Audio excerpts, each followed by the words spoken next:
You tell the public, ma'am, if yung nakita mong 125 million pesos in cold cash. Your Honor. Wait.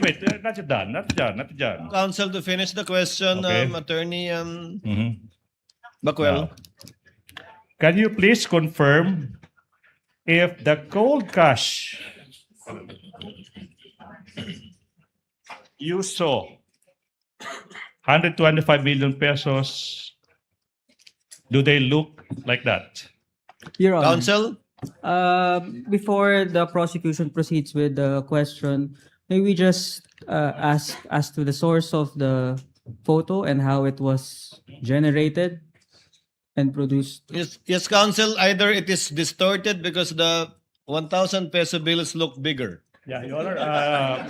Is this AI? Your mean, Honor? Yes, of course. That is simulated. Okay. Is this AI? Wait. Because we don't have 125 million pesos in cold cash. So we had to resort to technology. Is that, Your Honor, artificial intelligence? Is this AI? Yes. Generated? Yes. Counsels, if you will allow the presiding officer. Ma'am Gina, sabi niyo nakalagay po sa kahon, tigi 1,000 bundle. Ilang kahon po?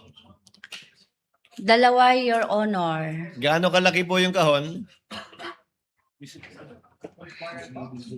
Gamitin niyo po yung kamay niyo. Gaano kataas po? Gaano kataas? Gaano kataas po? Yung kamay niyo po sa baba, pakipat yan para makita po namin. Ganyan kataas at ganito kalapad? Kasing lapad po ng witness stand? 125 million po yan. 2 kahong ganyan.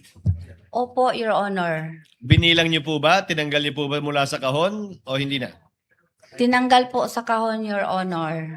Pagkatanggal niyo sa kahon, binalik niyo ba sa kahon? Hindi po, Your Honor. Saan niyo na nilagay?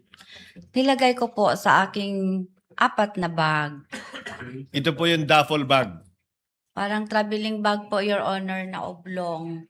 Traveling bag, 4 pong gano'n. Yes, Your Honor. Okay.